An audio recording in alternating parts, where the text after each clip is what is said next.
meus irmãos, minhas irmãs.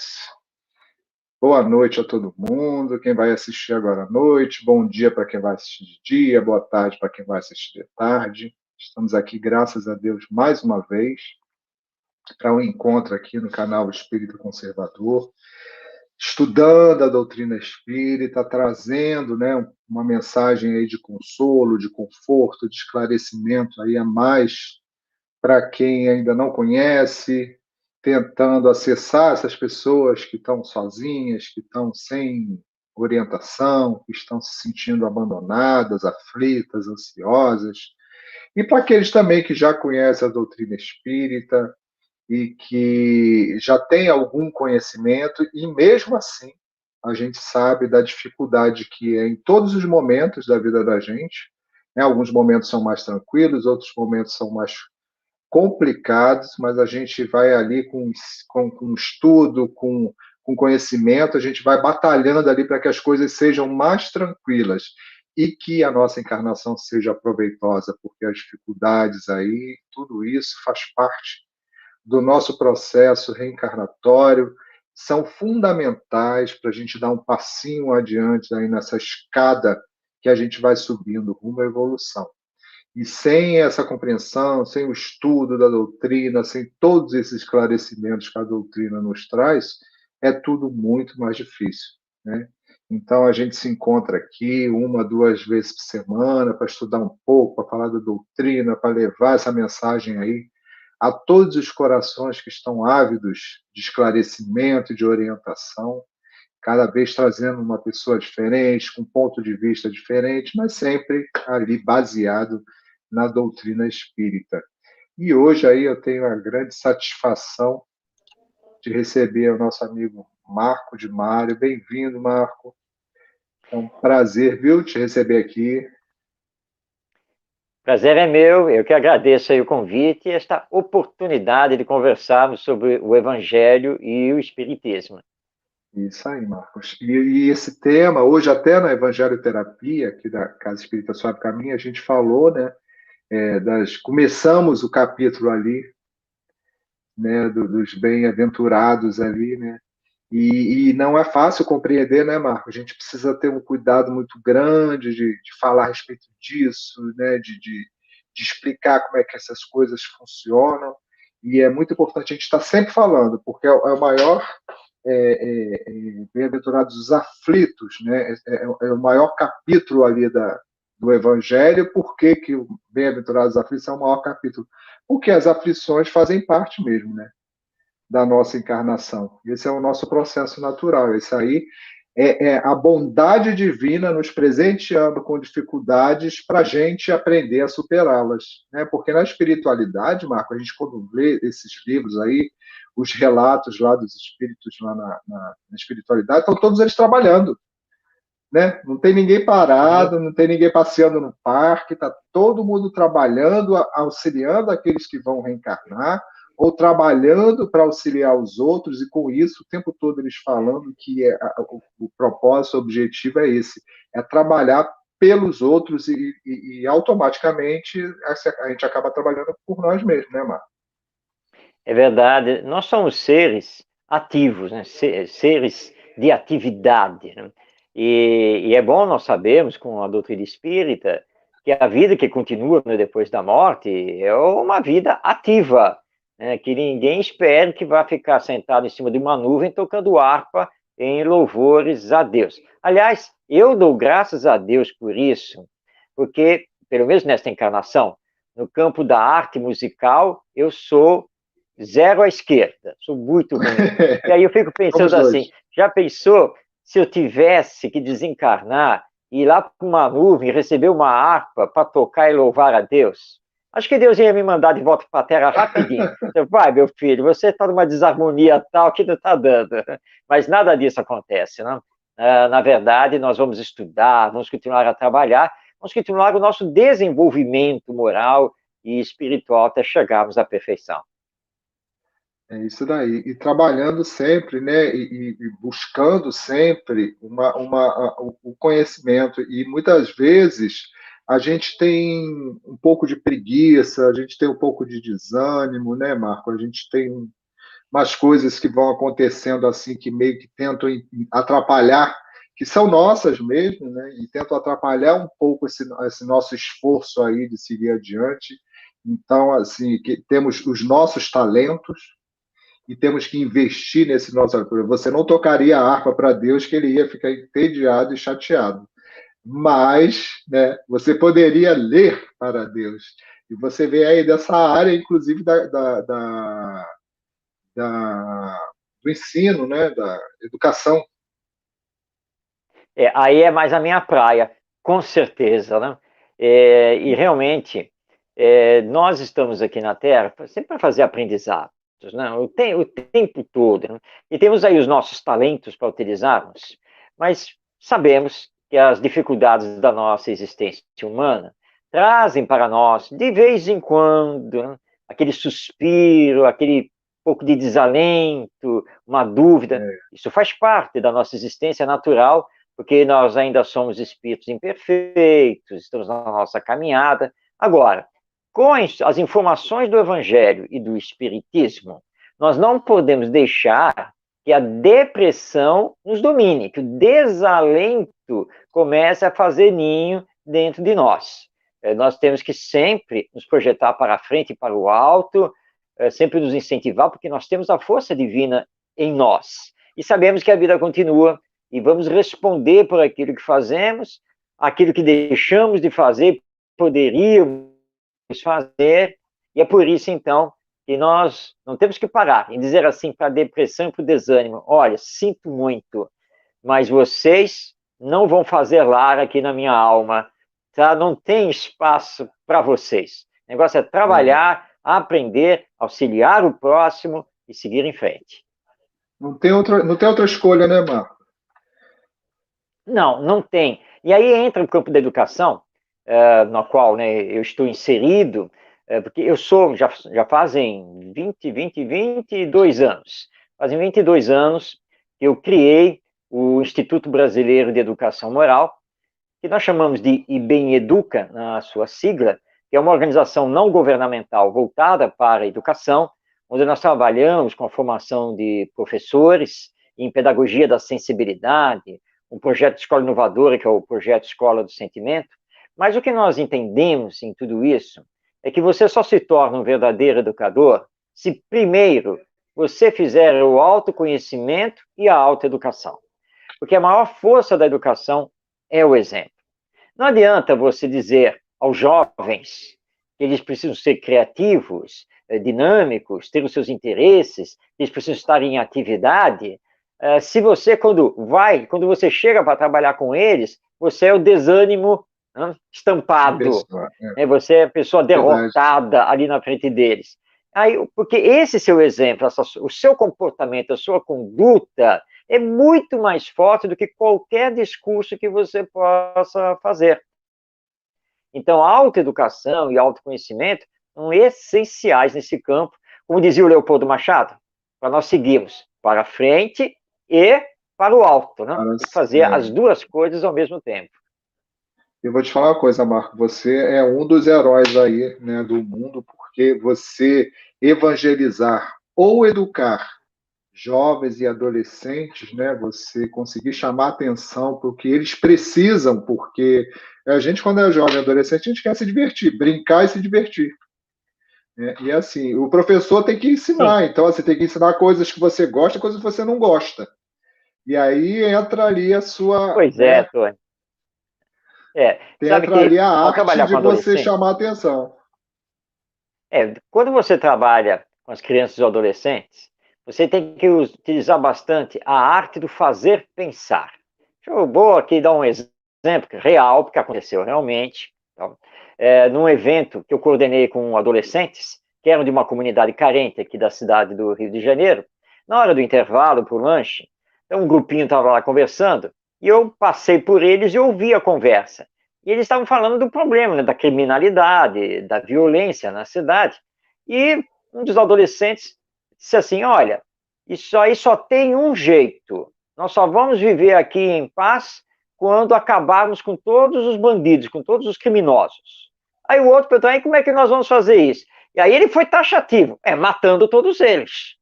Aí, como eu ouvi isso, eu entrei na roda, falei, ó, eu ouvi o que você acabou de falar. Bom, então, para acabarmos com a violência aqui no Rio de Janeiro, nós temos que matar todos os bandidos, todos os traficantes, criminosos. É isso. É isso, tio. É claro, né? Porque aí só vão ficar os bons, e como só vão ficar os bons, vai ficar tudo bem. Tá bom. Vamos agora fazer um faz de conta aí. Você ainda é um adolescente, mas você vai crescer, muito provavelmente você terá filhos. Digamos que apesar dos seus esforços em bem educá-los, em dar bons exemplos, mas digamos que um mais rebelde resolve virar um bandido. Não tem problema, não é mesmo? Aí eu pego lá a minha arma, vou atrás dele, mato e acabou o problema, certo? Aí ele olhou para mim e disse, não, mas aí não, né, tio, aí não pode.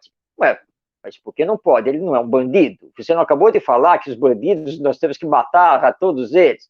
Se ele virou bandido, eu vou lá e mato. É a sua filosofia, não é? Não, mas tio, ele é meu filho. Ué, por quê? Os outros bandidos também não são filhos de alguém, não? É. Todo mundo é. Todo mundo.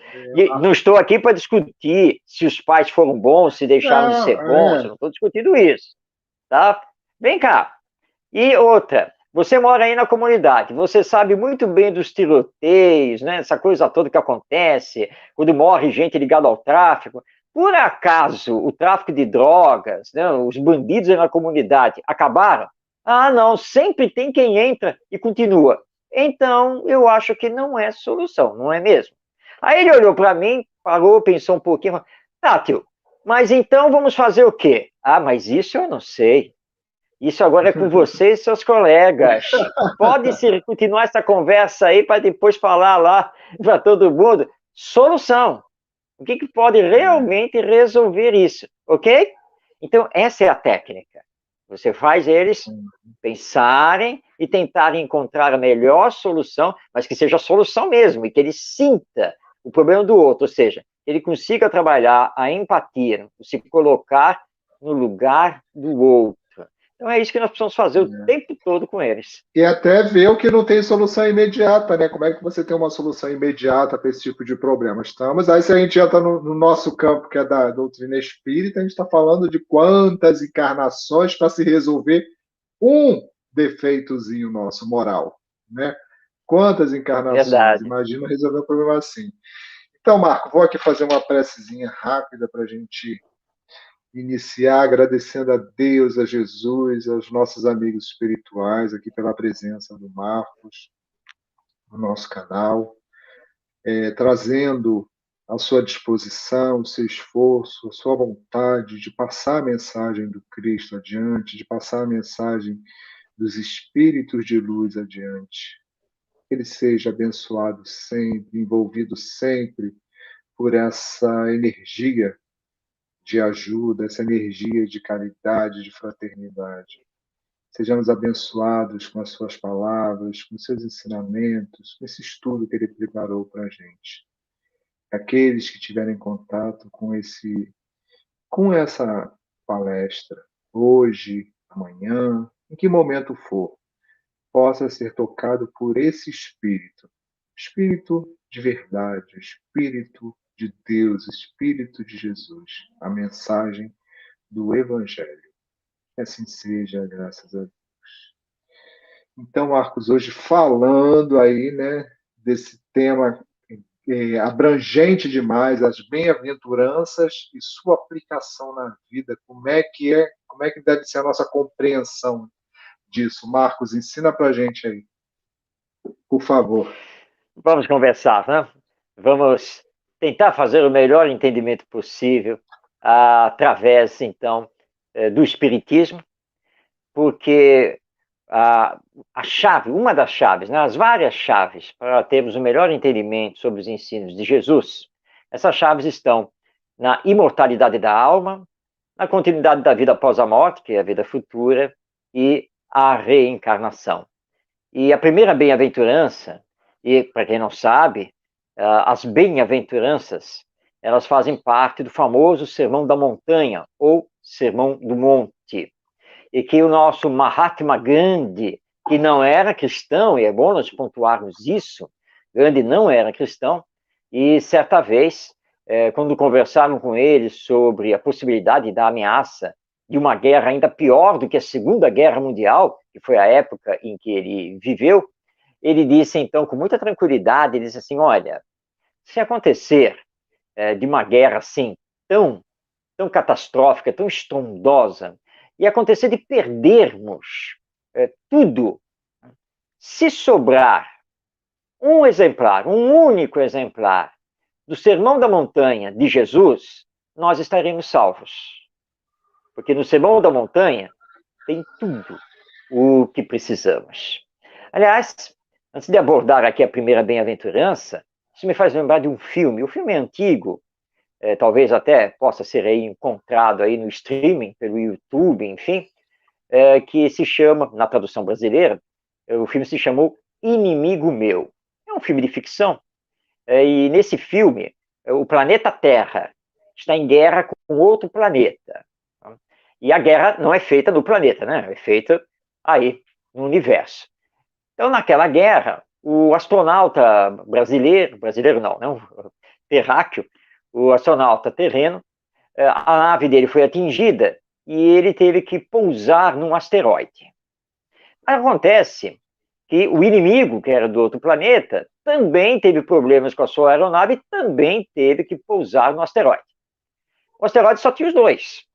Eles eram inimigos. Os seus dois planetas estavam em guerra. Então, lá no asteroide, eles começaram também a lutar um contra o outro. Até que as circunstâncias de sobrevivência fez com que eles tivessem que começar a se ajudar. Porque eles poderiam não se matar, mas iriam acabar morrendo ali de fome, seja lá o que for, porque eles estavam sozinhos no asteroide.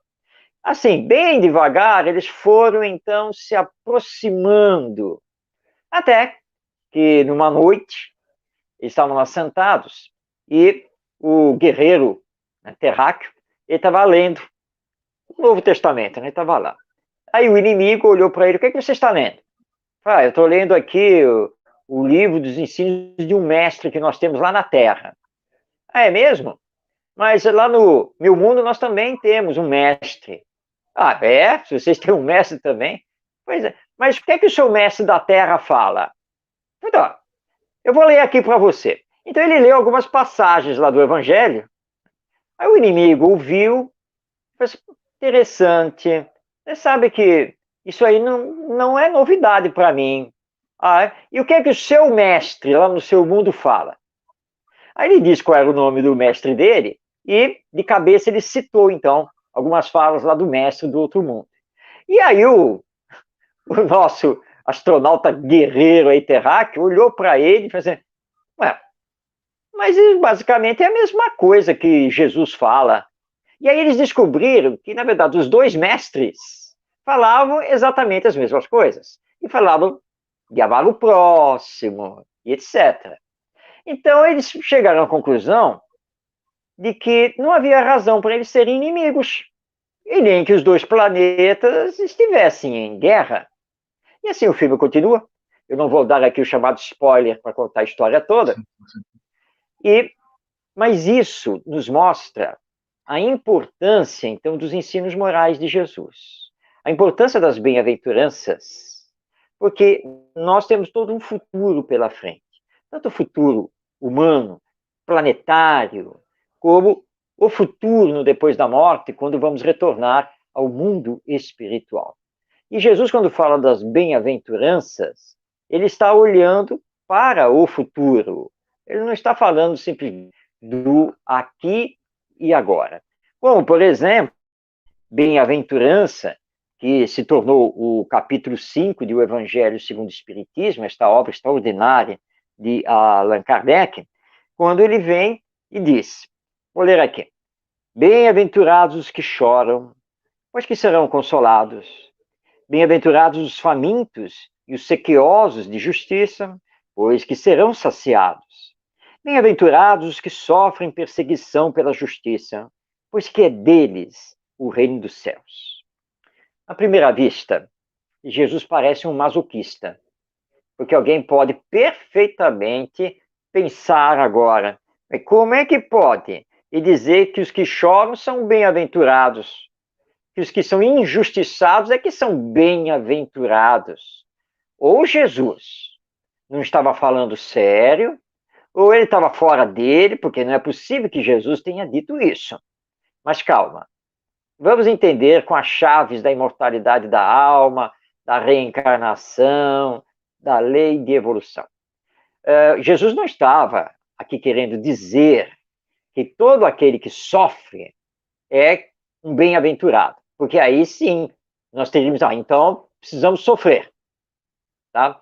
Então vamos orar aqui para que caia a internet, para termos um sofrimento, porque só sofrendo, né, vamos orar aqui para que alguém faça algum mal contra nós. Eu preciso sofrer, porque só quando eu sofrer eu serei bem-aventurado. Não é isso que Jesus quis dizer. O que ele quis dizer é que se você sofrer, mas com resignação, ou seja, compreendendo que, primeiro, nenhum sofrimento acontece por acaso. Tudo que nos acontece tem a sua razão de ser.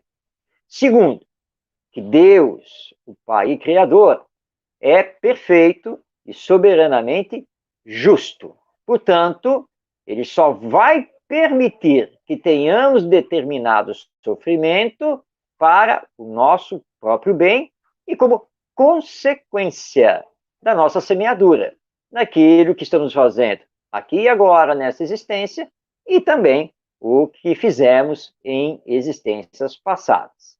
E terceiro, se você, então, for resignado, compreendendo que isso que lhe está acontecendo tem um desígnio superior para o seu bem, e você, então, não reclamar, você seguir em frente dentro das suas possibilidades, com toda a sua força de vontade, você, então, no futuro, que pode ser aqui mesmo na Terra, ou depois da morte, você, então, vai ser um bem-aventurado, porque você vai receber as consequências, os resultados da sua boa semeadura, das suas boas resoluções.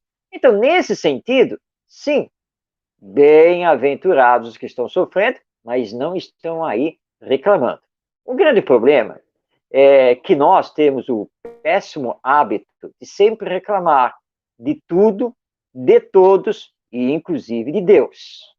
Quando o Espiritismo vem e nos mostra, não há aflição, não há sofrimento, não há injustiça que não aconteça sem a permissão de Deus. Agora, Kardec, ao estudar essa bem-aventurança, ele nos mostra que nós temos duas grandes causas principais das nossas aflições, dos nossos sofrimentos. A primeira causa, que é muito falada, é aquela ligada às existências passadas. Porque se hoje nós ainda temos muita dificuldade em nos mantermos no bem, nós podemos imaginar essa dificuldade em grau maior nas existências passadas. Então, com certeza, nós deixamos de fazer o bem e, possivelmente, sim, fizemos o mal a alguém, atropelamos aí alguém, fomos mais egoístas, mais orgulhosos, de repente, do que somos agora. Então, nós criamos débitos. E precisamos saldar esses débitos. Isso se chama reparação. Então, Deus, com todo o seu amor, ele nos dá a nova oportunidade, ou seja, uma nova encarnação, para que nesta nova encarnação possamos fazer a reparação desse passado. Isso se chama expiação, porque toda expiação está ligada a coisas que fizemos no passado. Mas Deus não manda tudo de uma só vez.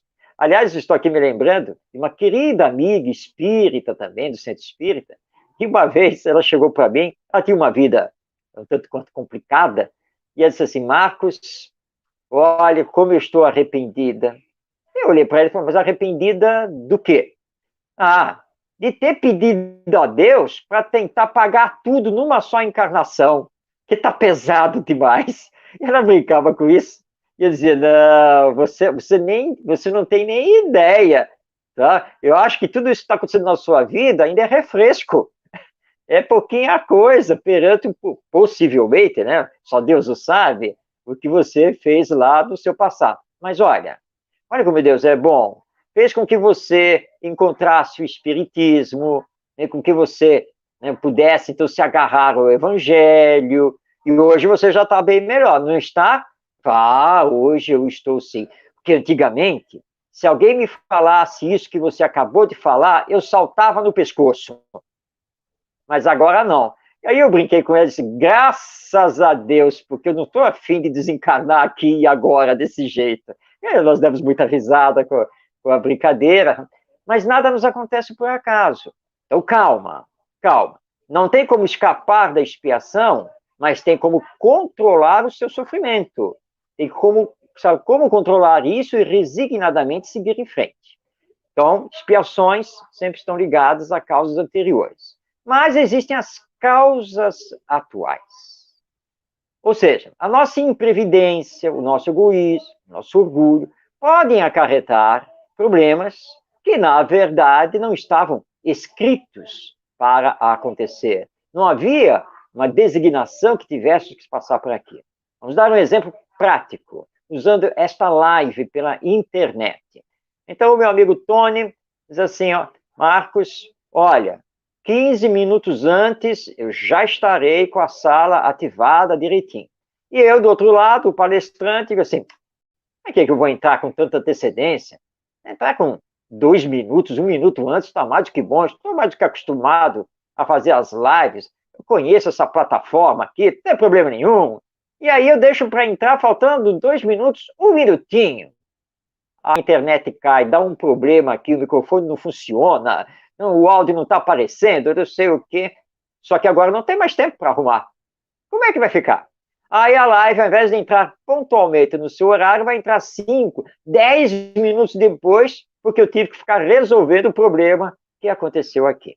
Ah, estou vendo que isso tinha que acontecer. Não, não tinha que acontecer. Isso foi imprevidência, falta de organização, de planejamento da minha parte e que acabou atrapalhando, então, toda a live e deixou o Tony um pouco mais careca, porque o coitado do outro lado, meu Deus, o Marcos não consegue se conectar, o tempo está passando, e agora? Mas a culpa não é de Deus, a culpa não é de Jesus, não é dos espíritos, nem é das vidas passadas. É o aqui e agora. É como aquela pessoa que vai para o centro espírita, vai levar os filhos para evangelização, mas é de uma bagunça, de uma desorganização incrível. Nunca sabe onde põe a chave do carro. Aí, em cima da hora, começa a tocar todo mundo. Vamos, está em cima da hora, vamos embora. Aí, quando está todo mundo para o carro, aí abre o carro aqui. Cadê a chave? Como assim, cadê a chave? Você não sabe onde colocou a chave? E aí ele começa a procurar a chave, não acha a chave, mas ele tem uma justificativa. Vocês precisam aprender a ter organização, tá? Aí, ó, mexeram aí, sabe-se lá onde é que a chave foi parar. Mas não é o pessoal de casa que tem o problema da desorganização. É você mesmo. Porque quando você entra, você larga a chave lá em qualquer lugar, esquece onde colocou a chave e depois, em cima da hora, fica desesperado procurando. Aí você acaba não comparecendo ao centro espírita. Depois o nosso dirigente telefona, e aí, Fernando, tá tudo bem? Sentimos a sua falta hoje, tá tudo bem? Aconteceu alguma coisa? Ah, não, tá tudo bem. Sabe aqueles dias que nada dá certo? Acho que hoje não era meu dia para ir no centro espírita. Pronto, aí você se justifica, encerra o assunto e pronto. Mas quem disse que não era o seu dia para ir no centro espírita? Você só não foi porque você provocou o problema. Então, temos que ter calma quanto a isso. Por isso que Jesus sempre nos pediu também, e o Espiritismo referenda a isso, a autoeducação. Precisamos nos educar. Até porque não há maior glória do que servir a Jesus, do que servir a Deus. Mas essas aflições um dia vão passar? Com certeza, mas é claro que vão. A lei é de progresso. O mundo terreno está destinado a sair desta condição de mundo de expiações e provas para ser um mundo de regeneração. No mundo de regeneração, o bem estará predominando sobre o mal. Então, não tenhamos nenhuma dúvida que todo esse mal, que todo esse sofrimento, essa injustiça, corrupção, etc., estamos vivendo, tudo isso é passageiro. Agora, as bem-aventuranças não caem do céu. Não adianta ficar orando e pedindo a Deus: ah, Senhor, salva o nosso querido Brasil. Ah, Senhor, este mundo está perdido. Para não acontecer como uma querida amiga também, hoje já desencarnada, ela chegava para mim e dizia: Marcos, olha, eu tenho orado muito e pedido a Deus, mas com toda a minha força, eu não quero mais reencarnar aqui na Terra. É mesmo? Mas por que você não quer reencarnar mais aqui na Terra? Deus me livre! Aqui só tem sofrimento, só tem problema, em tudo quanto é lugar, na família, tudo. Então, aqui na Terra, eu não encarno mais. Olha, segundo as informações que a doutrina nos dá, pedir você pode. É um direito seu e pedir com todas as suas forças através das orações. Agora, ser atendida já é uma outra questão. Porque o que nós estudamos com o Espiritismo é que você deixa de ter necessidade de reencarnar aqui na Terra, que ainda é um mundo muito material, se você evoluir moralmente e espiritualmente. E aí, é claro, você deixa de ter a necessidade de reencarnar aqui e poderá fazer parte da humanidade de um outro mundo, de um outro planeta. Entendeu? Pedir pode. Agora, se será concedido já é outra história. Olha, e eu vou apostar aqui com você, e quando você retornar ao mundo espiritual, você vai ter outra visão da vida, e na verdade você vai pedir para voltar. Aí ela conversou, não, Deus me livre, não me fala uma coisa dessas. Ah, vai, porque você vai ver a necessidade de continuar o trabalho aqui na Terra. É o que nós estamos fazendo. Agora, não se deixe contaminar pelo mal, pelo egoísmo, pelo orgulho. E não pense que todas as coisas estão perdidas. Deus está no comando do universo. Jesus, que é um espírito superior, é o nosso governador espiritual. Mas eles não vão fazer por nós. Nosso anjo da guarda não vai fazer por nós. Nosso guia espiritual não vai fazer por nós. Porque Deus nos concedeu o uso do livre-arbítrio. Mas ao usar o livre-arbítrio, que é essa nossa faculdade livre de fazer as escolhas, nós assumimos a responsabilidade pelas consequências das escolhas que fazemos. Por isso, Jesus vem dizer para nós, resumindo magistralmente a lei divina, que a cada um é dado segundo as suas obras, nem mais e nem mesmo. Mas no Sermão da Montanha, Jesus continuou com as suas bem-aventuranças e vai nos dizer: bem-aventurados os pobres de espírito, pois que deles é o reino dos céus. E alguém leu esta passagem que está lá em Mateus. Você está vendo? Por isso que eu sou contra a escola. Por isso que eu sou contra ensinar as coisas. Jesus foi muito claro. Bem-aventurados os pobres de espírito. Quem tiver muito conhecimento já era. Não é nada disso. A interpretação não é essa. Pobre de espírito aqui é humilde, é humildade. Ou seja, vamos tirar o pobre de espírito e dizer assim: bem-aventurados os humildes, porque deles é o reino dos céus. E a humildade é um problema que nós precisamos enfrentar, porque o orgulho que ainda temos, ele embota a humildade, não deixa que sejamos humildes como deveríamos ser. E aí algumas pessoas até brincam com isso, ao dizer: eu não tenho mais problema, porque graças ao Espiritismo e ao Evangelho, eu agora me orgulho da humildade que tenho. É claro que essa frase já deixou você longe do reino dos céus. Aliás, entendamos esse reino dos céus como simplesmente o retorno ao mundo espiritual, a verdadeira vida, onde vamos receber de acordo com a nossa semeadura. Nós temos que trabalhar bastante a humildade, porque os espíritos superiores nos dizem que as duas grandes chagas da humanidade são o orgulho e o egoísmo. E todos nós temos orgulho e egoísmo em maior ou menor grau. Então precisamos nos trabalhar o tempo todo. Paulo de Tarso tem uma fala dele na carta aos Filipenses, em que ele diz que nós, em nome de Jesus, temos que trabalhar sem vanglórias e sem querelas, né, sem disputas, porque precisamos ser humildes, fraternos, solidários. Ninguém fica aqui querendo ter o seu nome esculpido lá na placa do centro espírita. Não precisa de nada disso, ninguém precisa disso. Vamos simplesmente fazer a nossa parte. Falam muito do Chico Xavier, do Divaldo Pereira Franco, do José Raul Teixeira, da Ivone Pereira, enfim, né? Alguns médiuns brasileiros de muito destaque. Mas, normalmente, nós esquecemos da existência de milhares de médiuns, espalhados pelos centros espíritas deste Brasil, que 1, 2 vezes por semana, enfim, estão lá, anonimamente, fazendo o seu trabalho nas reuniões mediúnicas, sendo a ponte para esclarecimento e orientação de muitos desencarnados, sendo a ponte para receber as orientações dos bons espíritos. Mas eles vão passar, vão desencarnar e ficarão conhecidos apenas na memória dos que os conheceram e trabalharam com eles.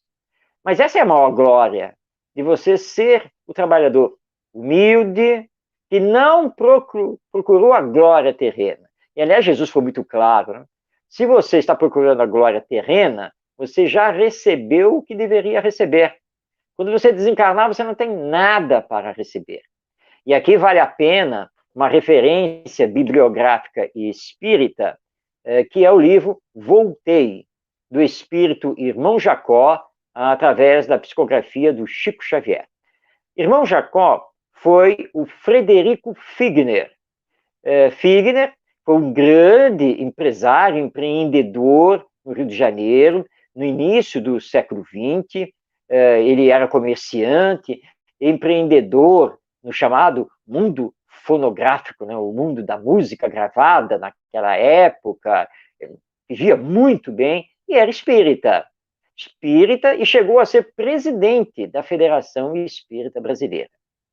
Quando ele já estava no final da vida dele, já adoentado, ele conversou com seus amigos que formavam o grupo mediúnico da instituição e disse assim para eles: olha, eu quero convidar uma coisa com vocês. Quando eu desencarnar, me evoquem imediatamente, porque eu quero vir aqui, através aqui do médium fulano, e quero falar, então, da vida do mundo espiritual, quero falar do meu trabalho do mundo espiritual, da minha luz. Então, me evoquem, por favor. E isso foi combinado. Ele desencarnou. E ao se ver fora do corpo físico, do mundo espiritual, a primeira coisa que ele fez foi se olhar para ver a luz que ele tinha. Nenhuma. Não conseguiu perceber nenhuma luz em si mesmo. E ele viu que estava preso ali, a terra, aquelas coisas. Mas como? E tudo que eu fiz? E ele começou ali no maior sofrimento, até que a filha dele, já desencarnada há muitos anos, o socorreu. E o socorrendo, depois ele teve o socorro do Bezerra de Menezes. Mas ele com aquela coisa: o que está acontecendo comigo? Cadê a minha luz? Eu fui espírita, eu trabalhei muito porque eu fazia isso, porque eu fazia aquilo. E o Bezerra não falava nada, ele não respondia. Até que Bezerra disse assim: bom, agora vamos ao cemitério. Para que cemitério? Por que nós vamos no cemitério? Ué, para completar o seu desligamento do corpo, que você ainda está ligado ao corpo. E aí ele tomou um choque. Ele pensou que ele já fosse espírito de luz. Depois é que ele vai entender. Porque Figner foi classificado do mundo espiritual como um falso espírita. É que no centro espírita ele era todo muita paz, meu irmão. E aí tudo bem, Jesus lhe abençoe. Mas fora do centro espírita, ai daquele que devesse 1 centavo para ele lá nos negócios. Ele não pensava 2 vezes para protestar os títulos e mandar a pessoa para a justiça. Empobreceu muita gente. E nas reuniões mediúnicas, ele atuava como dialogador ou doutrinador, e ele detestava os espíritos que em encarnação passada tinham sido padres. Então, só faltava colocar os ex-padres na fogueira. Então, no mundo espiritual, ele criou terríveis inimizades. Então, o que ele poderia colher depois da morte? Faltou a ele humildade. E se achando o grande espírita cristão, que na verdade ele não era. Por isso, então, Jesus nos diz aqui: bem-aventurados os pobres de espírito, ou seja, são bem-aventurados e vão encontrar a felicidade depois da morte aqueles que aqui na terra forem humildes. Como uma espécie de complemento, Jesus vem com outra bem-aventurança. Bem-aventurados os que têm puro o coração, porquanto verão a Deus. Pureza de coração é pureza de sentimentos. E nós temos que nos trabalhar muito, e hoje em dia nós estamos conversando muito no meio educacional a respeito da educação dos sentimentos, ou da educação em virtudes. A educação que o Espiritismo propõe, que é a da formação do caráter, do desenvolvimento do senso moral, o desenvolvimento emocional das novas gerações. Mas para que eu, como educador, possa trabalhar nisso com eles, eu tenho que aplicar isso primeiro em mim. Eu lembro de uma professora, querida professora, dos meus tempos de ginásio, do antigo ginásio, hoje seria aí o ensino fundamental, em que ela entrava na sala de aula, olhava assim para nós, todos nós ali tentando ficar bem comportados, sentados nas carteiras, enfileirados, ela olhava para nós e dizia assim: quero dizer a vocês que hoje eu levantei com enxaqueca, e mais, eu já estou por aqui com vocês. O primeiro que abrir a boca vai para a diretoria. Abra um livro na página tal. E aí ela dava a aula.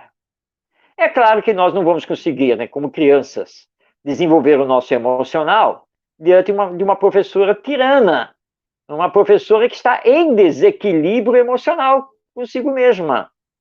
Então o educador precisa se trabalhar. Não é possível fazer a evangelização no centro espírita, e evangelizar é ligar a criatura ao evangelho. Não é possível se você está lá e você está reunido com os evangelizadores, a criançada ainda está começando a chegar, e você desabafa e diz assim aos demais evangelizadores: olha, gente, eu vou falar uma verdade aqui para vocês. Desde ontem eu estou orando para o Joãozinho não aparecer. Porque o Joãozinho é terrível. Ele acaba com a minha aula. Eu não sei mais o que fazer com o Joãozinho. Aí a outra está olhando lá para frente e assim, então sinto muito, acho que Deus não ouviu as suas preces. Olha quem acaba de entrar aqui no centro, Joãozinho. Essa evangelizadora está precisando ser reeducada. Ela não entendeu as lições do Evangelho e que, na verdade, nós precisamos trabalhar muito mais com aqueles que nos desafiam. Porque o desafio é que faz com que cresçamos. Jesus, pelo que consta, nunca fugiu dos desafios. Ele enfrentava multidões, enfrentou a ira dos doutores da lei, fariseus, do sinédrio lá com os sacerdotes, confrontou prostitutas, mulheres de má vida, homens violentos, lá o centurião romano que foi até ele, tudo. Jesus, diariamente, segundo Mateus, no início do seu evangelho, atendia multidões de pessoas que o procuravam com os mais diversos problemas e pedidos. E ele não fugiu. Ele não pediu a Deus: Senhor, por favor, um dia de sossego. Não. Agora, ele tinha aquelas horas em que ele se retirava para ficar um pouco a sós para orar. Mas orava agradecendo a Deus, porque ele estava cumprindo a sua missão aqui na Terra. E enfrentou depois aquela prisão, aquele julgamento totalmente desonesto, a crucificação, tudo em nome do cumprimento da sua missão e a salvação das nossas almas, para deixar o Evangelho conosco.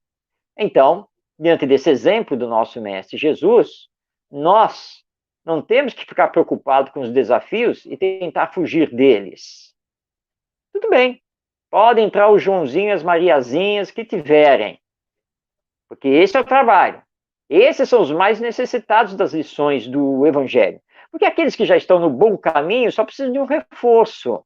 E eles vão seguir por si mesmos, porque já encontraram o bom caminho. As boas tendências já estão neles. Nós precisamos trabalhar com aqueles que têm as más tendências, seja em casa, na família, na escola, seja lá no meio profissional, em qualquer meio social que nós estejamos. E tendo paciência, compreensão, tolerância e, portanto, pureza de coração, sem maldar a quem quer que seja, porque não tem valor. Eu, por exemplo, aqui ser convidado pelo Tony para fazer a live, aceito, faço, depois de live encerrada, volto assim para minha esposa e ela fala, e aí, como é que foi? Eu falei, olha, foi mais ou menos, porque, olha, se o Tony me convidar de novo, eu não vou aceitar.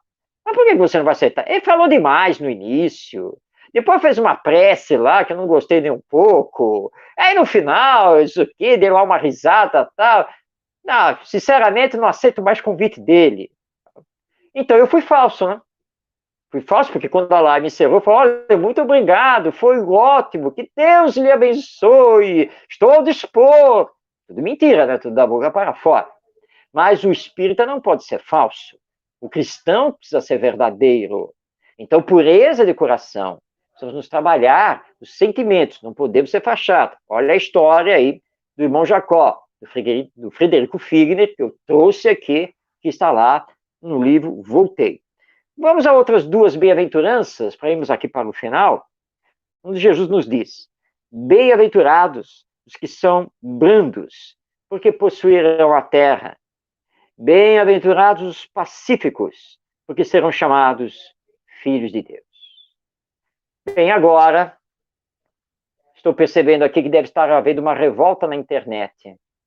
Ser brando e pacífico neste mundo, com essa violência toda, com essa corrupção, com essa injustiça, com essas leis terríveis. Jesus estava brincando, não estava? Nós vamos falar aqui com sinceridade. Aliás, ele falou isso há mais de 2000 anos. Está vendo como ele estava errado? Já passaram 2000 anos. E a única coisa que aconteceu até agora aos brandos e pacíficos foram eles apanharem dos outros. Mas Jesus não estava brincando. Jesus não estava equivocado. Jesus estava mais do que certo. Quem são os que marcam, de fato, a alma humana? E são reverenciados pela nossa história, os brandos e pacíficos. E aí nós começamos a lembrar Gandhi, Francisco de Assis, a Madre Teresa de Calcutá, Irmã Dulce, Chico Xavier. E aí nós vamos, né? Vamos lembrando. Porque os outros, generais, reis, esses passam. E muitas vezes são muito mal falados pela nossa própria história. Mas esses outros personagens, não. Porque esses realmente marcaram. Foram brandos e pacíficos. Lembremos de um atual, que aliás é uma delícia ouvi-lo pela internet ou ler as suas obras. O nosso querido Dalai Lama. Ah, mas ele não é cristão. Ele não tem nada a ver com o espiritismo. Mas nós temos que estar acima das religiões. A fraternidade, a solidariedade é que tem que nos unir. Ou como diz o próprio Dalai, o que tem que nos unir é a ética, a vivência da ética. E ele é o homem da não violência, é o homem da paz.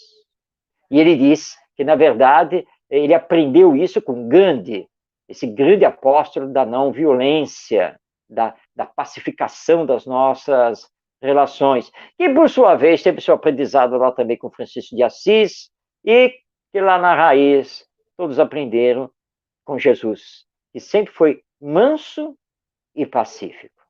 Alguém vai dizer assim, Jesus foi manso e pacífico, mas que ele acabou na cruz entre ladrões, essa é que é a verdade. Mas isso aconteceu porque era preciso cumprir a lei divina. Isso era necessário. Mas alguém, por acaso, viu Jesus fazer algum tipo de reclamação? Em nenhum momento, nem na flagelação e nem na crucificação. Mas ele pediu que Deus nos perdoasse. Porque naquele momento, nós não sabíamos o que estávamos fazendo. Mas saberíamos. Hoje nós sabemos. Mas não estamos condenados a nenhum tipo de sofrimento. A lei é de progresso, é de evolução. Deus quer que, pelo amor, cheguemos mais rapidamente à perfeição. E é por amor que ele nos entrega, então, ele nos dá essa encarnação. E foi por amor que Jesus abriu o Sermão da Montanha com as bem-aventuranças, nos pedindo calma, porque tudo passa, só não passa a misericórdia divina, porque ela tem por base o amor.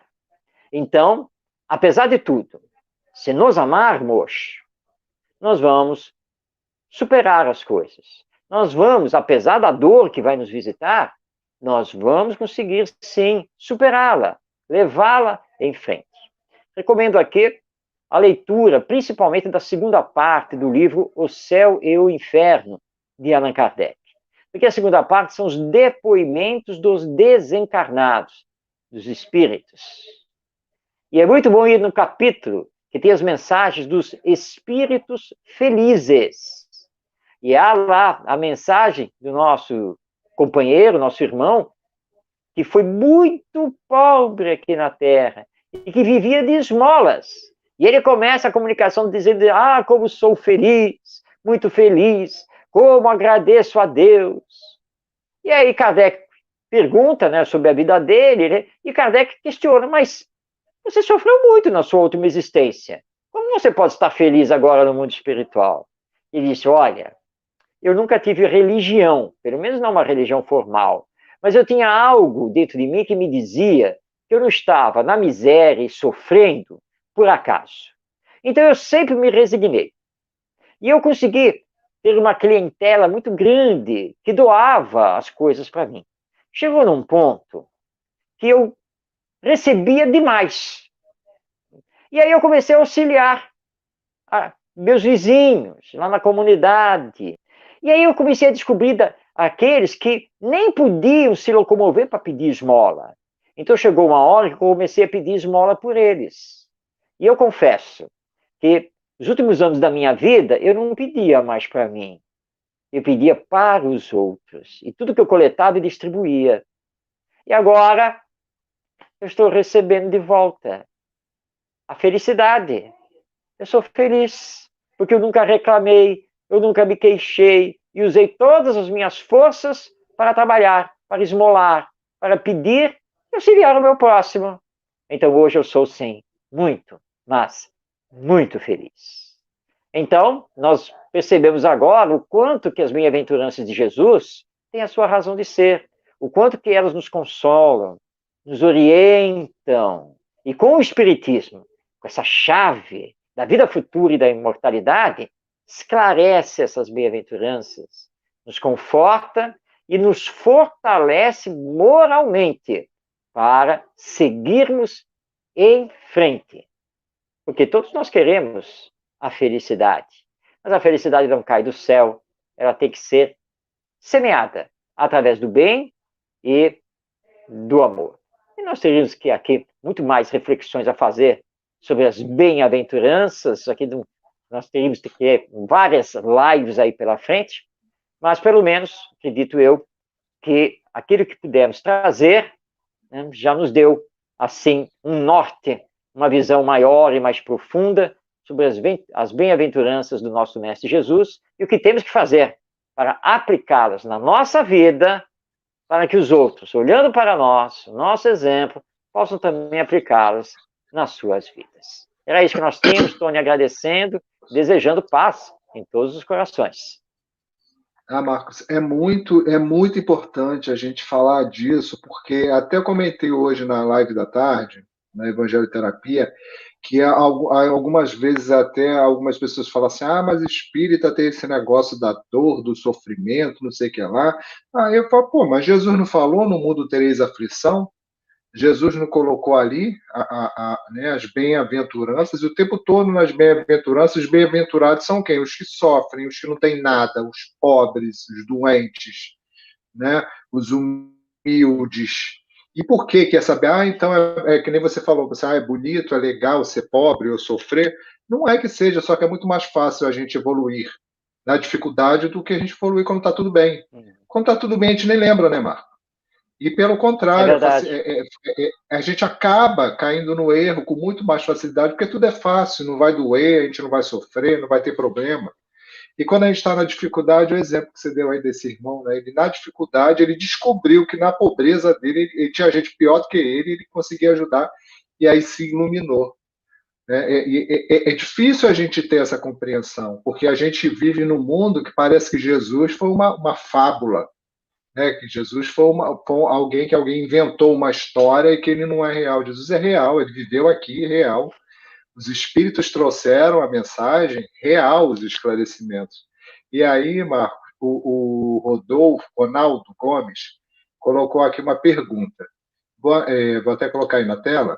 Né? Boa noite a todos. As bem-aventuranças podemos afirmar como sendo um ensinamento educativo do espírito no processo de evolução? O que é que você acha, Ok. Marcos? Um abraço a você, Ronaldo, querido amigo, grande companheiro de luta também, tanto no espiritismo quanto na educação. E sem dúvida alguma, Jesus foi um mestre por excelência. O mestre não passa um ensino que não seja educativo. E as bem-aventuranças são para nos educar, para trazer a nós a humildade, a resignação, o amor ao próximo, essa luta conosco mesmo para nos transformarmos moralmente e sermos melhores. Aliás, eu citei aqui Gandhi, e vamos citá-lo novamente, quando ele diz, né, que se você quer ver uma mudança no mundo, você tem que ser essa mudança. Você precisa se modificar, se transformar, para que o mundo, a humanidade, possa se transformar. E Jesus, quando trouxe as bem-aventuranças, ele estava olhando para aquela multidão e vendo uma multidão sequiosa de uma boa mensagem. Era uma multidão, em grande parte, sofredora, porque naquela época, os judeus dominavam o Império Romano, os romanos não davam direitos aos povos conquistados. Aliás, consideravam todos eles como raças inferiores. E os judeus sofriam muito. E eles eram dominados também pelos fariseus, doutores da lei, né, porque a lei civil judaica, na verdade, era a própria lei religiosa, a partir ali da lei mosaica, do olho por olho, dente por dente. Não havia muito sofrimento. E não apenas o sofrimento do ponto de vista material, né, da miséria propriamente dita, mas era o sofrimento moral, emocional, e as pessoas estavam ávidas de encontrar o enviado, né, aquele que os profetas tinham dito tanto. Jesus sabia disso. Então ele olha para a multidão, é como se ele dissesse assim: calma, eu trouxe uma boa mensagem para vocês. Tenham calma. Vocês estão agora em ação, mas bem-aventurados são vocês.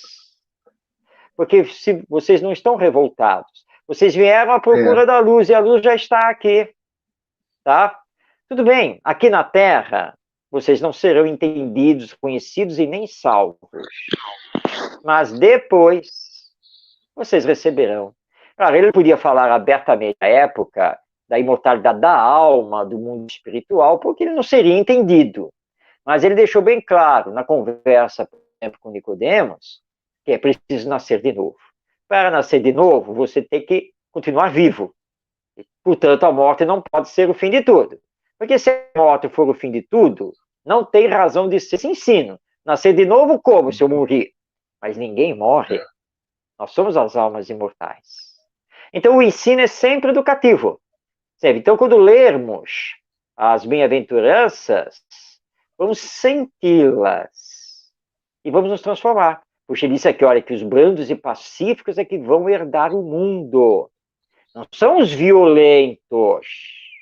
Então eu preciso começar a me trabalhar para ser brando e pacífico. E eu é que vou herdar o mundo. Quando? Calma. Não vai ser nessa encarnação. Mas numa próxima, numa outra, porque é o que vai acontecer. Quando virar um planeta da regeneração, né? E aí você falou isso, aí me veio essa frase aí da Toninha, que ela usou aqui, a Toninha ali do Grupo Pedro de Macaé, e eu sempre coloco ela aqui, ó. Nós que temos que mudar o mundo, e não o contrário, né, Marcos? E o Marquinhos Verdade, também, claro. o Marcos Queiroz também bota essa observação. É importante praticarmos o amor de Jesus. Amai-vos, assim não teremos problemas depois de desencarnar. Sem dúvida nenhuma. Quanto mais a gente conseguir amar, mais fácil as coisas serão, né? É, aí está agradecendo, o Marcos também está te agradecendo aí. Ó, esperamos novas lives suas, Marcos, Tony também. E a Geisa diz: bom é aprender vivendo, não se esconder para não errar. Exatamente, Geisa. E Marcos, eu aprendi há uns anos atrás que assim é muito complicado a gente se comparar com Jesus. Por quê? Porque ou a gente coloca ele distante demais, né? Ou a gente coloca Uhum. ele perto demais. Então, assim, nós não somos tão próximos assim de Jesus, e Jesus também não é distante, né? Ele é o caminho, ele é o exemplo, e ele falou que poderíamos fazer o que ele fez e muito mais, né? E às vezes eu faço assim, uma pergunta, que é uma pegadinha comigo, que eu não consigo achar resposta, que é o seguinte: o que é que eu tenho hoje que é parecido com Jesus? Eu não acho nada. Um dia um dia eu quero falar alguma coisa para mim, falar assim, isso meu já é parecido com Jesus. Mas hoje, e eu não estou sendo aqui hipócrita, e todo mundo sabe que não é hipocrisia, né? Ser parecido com Jesus ainda está muito longe de mim, pelo menos. Né? Mas ele falou que a gente Sim, pode ser igual a ele, ou melhor. Né? Então, assim, é a luta a gente mesmo. pode. É isso aí. Nós temos que lembrar, claro, hoje, claro, Jesus já é espírito puro, já é espírito É, perfeito. Nós ainda somos espíritos imperfeitos. Mas nós temos uma imperfeito. semelhança muito grande com ele, sim. Primeiro, aliás, nós temos várias semelhanças. Primeiro, nós somos, como ele, espíritos também criados por Deus. Como ele já fez, e nós estamos fazendo, a caminhada evolutiva. E temos mais uma semelhança com ele. Ele chegou à perfeição. Nós também vamos chegar, porque esse é o nosso Chegaremos. destino. Agora, é claro Isso é que não inevitável, né? podemos hoje, é inevitável, e nós não podemos hoje tentar nos comparar espiritualmente, moralmente com ele. Realmente aí, não, porque nós não conseguimos fazer as É. conquistas que ele já fez. Mas o que nos dá um alento muito grande, uma força muito grande, é saber que nós estamos no caminho e que nós também vamos chegar lá e que É. ele, apesar de ser tão evoluído, ele nos auxilia, ele está conosco, não nos abandona, porque é nosso irmão. O tempo todo, né? É isso aí, gente. Então, assim, é O lição em tempo cima todo. de lição, estar em contato com o Evangelho, estar estudando o Evangelho, falar de Jesus, né? Aprender sobre nós é fundamental e é o que dá a possibilidade da gente ser bem-aventurado e feliz um dia lá na frente, né? Porque agora nós Isso somos aí. bem-aventurados como aflitos. Então, eu quero ser bem-aventurado como espírito puro e feliz. A gente vai chegar lá. Meu amigo, suas considerações finais aí, Mar. Tony, eu agradeço de coração o seu convite, esta oportunidade de estarmos aqui nesta live, porque sempre que temos uma live é motivo de aprendizado, porque nós temos que estudar, não podemos falar qualquer coisa. Agradeço muito ter conhecido na minha infância, graças aos meus pais, o Espiritismo, esta doutrina maravilhosa, que me levou também ao contato com o Evangelho. E que todos nós, apesar das dores, dos sofrimentos, das aflições, entendamos que nada está perdido. Nós temos os momentos de crise, a crise social, a crise econômica, crise política, mas que, na verdade, todas têm por base a crise moral. Mas toda crise é prenúncio de um novo tempo. Então tenhamos calma, calma. Tudo vai passar. A pandemia vai passar, tudo vai passar. E agora nós temos que tirar os aprendizados disso para que sejamos ser o homem novo, a mulher nova, a pessoa de bem. Esse é o trabalho que nós temos que fazer. Confiemos em Deus, nosso Pai, em Jesus, nosso Mestre. Nunca somos abandonados e façamos todos os esforços possíveis para nos entender como irmãos que somos, colocando em prática o amar-nos uns aos outros. Isso aí. E fazer um esforço para não reclamar, né, Marcos? Como você falou, reclamar é um atraso de vida. Então, assim, se veio a dificuldade, a gente está no planeta de provas e expiações, que é o planeta de dificuldades, então a gente tem que fazer um esforço maior para superá-las. Marcos, meu amigo, muito obrigado, viu? Uma satisfação, um prazer aqui, uma honra ter você aqui no nosso canalzinho, que está começando, mas assim, com o coração aberto, pulsando para poder passar a mensagem do Evangelho de Jesus adiante. Muito obrigado você, obrigado pessoal que assistiu agora, pessoal que vai assistir depois. Então, assim, que o amor de Jesus, a vibração dos espíritos de luz possa tocar todo mundo que tiver contato com esse estudo aqui e aqueles que estão à nossa volta o tempo todo, porque toda vez que a gente entra em contato com o Evangelho, que a gente eleva o nosso pensamento, irradia um campo energético que vai atingindo várias pessoas que estão próximas da gente. Então, quanto mais a gente tiver um pensamento positivo e de amor, a gente consegue ajudar, às vezes até sem perceber, né, Marcos? É verdade, é por aí mesmo, Tony. É por aí, né? Então, um grande abraço para todo mundo. Fiquem todos com Deus e até a próxima live. Beijo no coração. Tchau, gente. Tchau, Marcos.